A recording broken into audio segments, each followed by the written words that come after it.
தற்போது இந்திய ராணுவமானது அடுத்த கட்ட தாக்குதலுக்கு தயாராகி இருக்கிறது. தற்போது இந்திய கடற்படையும் அந்த தயார் நிலையில் இருந்து வருகிறது.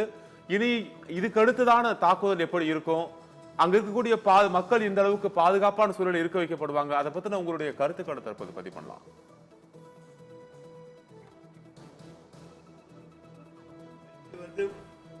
மக்கள் தாக்குதலே கிடையாது.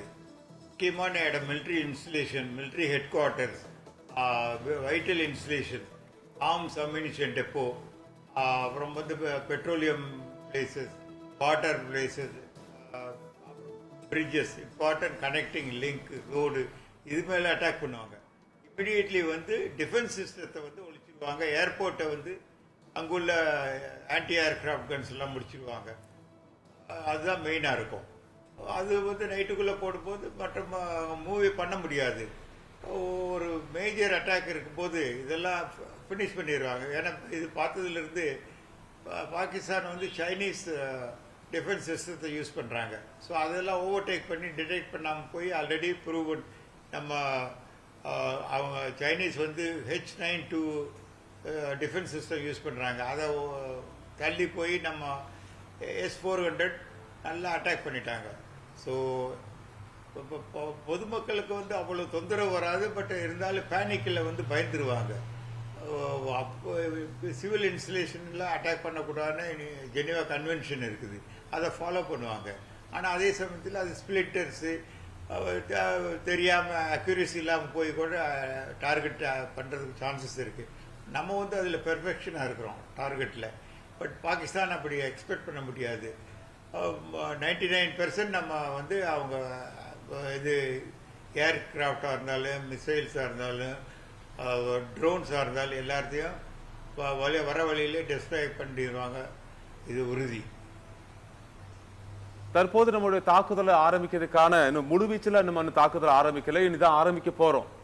இப்போ வரைக்கும் பாகிஸ்தானுடைய தாக்குதல் எந்த அளவுக்கான தீவிரத்தை ஏற்படுத்தி இருக்குது, இன்னும் எந்த அளவுக்கு தீவிரத்தை ஏற்படுத்தும் அப்படிங்கிற மாதிரி நீங்க நினைக்கிறீங்க?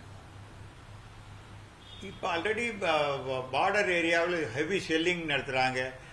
முதல்ல இன்டர்மீடியட் இருந்து இப்போ ஹெவி ஷெல்லிங் பண்ணுறாங்க.